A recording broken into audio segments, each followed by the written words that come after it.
Satu perikop, satu hari. Titus pasal 1 ayat 5 sampai ayat yang ke-16. Tugas Titus di Kreta. Syarat-syarat bagi penatua, penilik jemaat. Aku telah meninggalkan engkau di Kreta dengan maksud ini, supaya engkau mengatur apa yang masih perlu diatur dan supaya engkau menetapkan penatua-penatua di setiap kota, seperti yang telah kupesankan kepadamu, yakni orang-orang yang tak bercacat, yang mempunyai hanya satu istri, yang anak-anaknya hidup beriman dan tidak dapat dituduh karena hidup tidak senonoh atau hidup tidak tertib. Sebab sebagai pengatur rumah Allah, seorang penilik jemaat harus tidak bercacat, tidak angkuh, bukan pemberang, bukan peminum, bukan pemarah, tidak serakah, melainkan suka memberi tumpangan, suka akan yang baik, bijaksana, adil, saleh, dapat menguasai diri, dan berpegang kepada perkataan yang benar, yang sesuai dengan ajaran yang sehat, supaya ia sanggup menasihati orang berdasarkan ajaran itu, dan sanggup meyakinkan penentang-penentangnya. Karena sudah banyak orang hidup tidak tertib, terutama di antara mereka yang berpegang pada hukum sunat. Dengan omongan yang sia-sia, mereka menyesatkan pikiran. Orang-orang semacam itu harus ditutup mulutnya, karena mereka mengacau banyak keluarga dengan mengajarkan yang tidak-tidak untuk mendapat untung yang memalukan. Seorang dari kalangan mereka, nabi mereka sendiri, pernah berkata, "Dasar orang Kreta pembohong, binatang buas, pelahap yang malas." Kesaksian itu benar. Karena itu, tegurlah mereka dengan tegas supaya mereka menjadi sehat dalam iman dan tidak lagi mengindahkan dongeng-dongeng Yahudi dan hukum-hukum manusia yang berpaling dari kebenaran. Bagi orang suci semuanya suci, tetapi bagi orang najis dan bagi orang yang tidak beriman, suatu pun tidak ada yang suci, karena baik akal maupun suara hati mereka najis.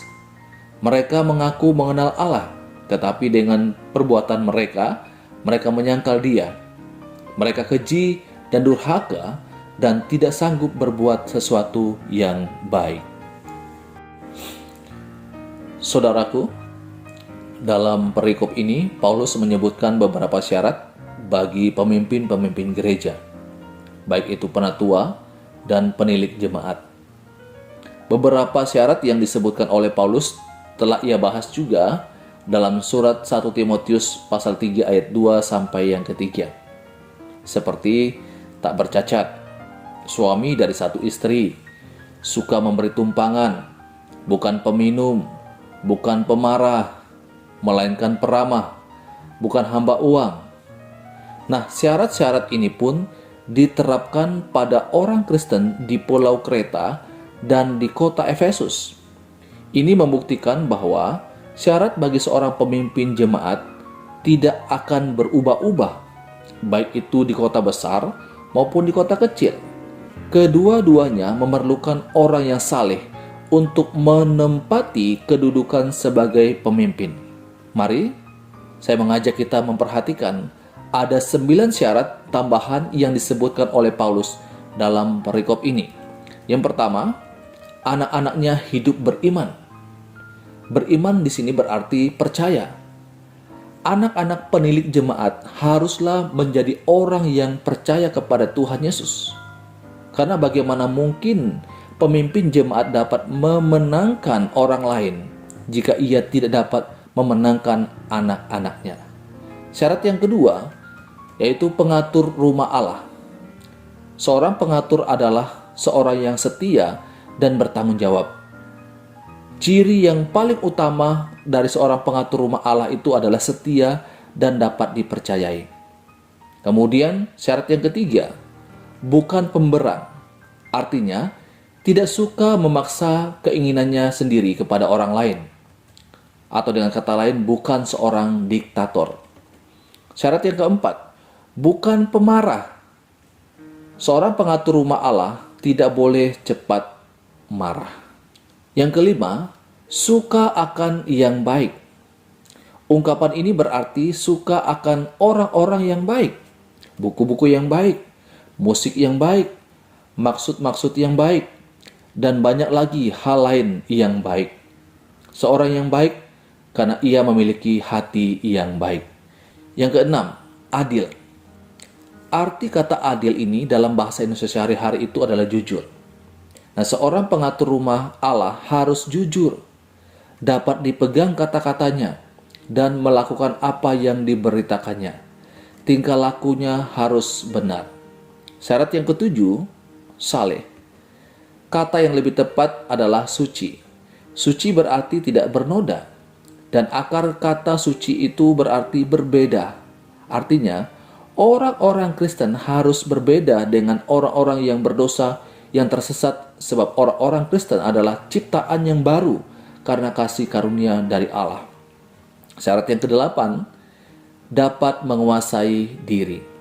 Seorang pemimpin jemaat harus dapat menguasai dirinya. Yang kesembilan, berpegang kepada perkataan yang benar.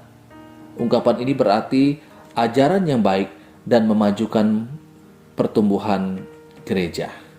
Ini beberapa syarat tambahan yang disebutkan oleh Paulus dalam perikop ini.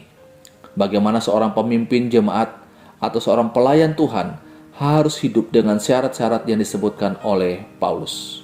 Saudaraku, kalau kita melihat lebih luas lagi, syarat ini tidak hanya berlaku bagi seorang pemimpin gereja, seorang pendeta, majelis, penatua, atau diaken.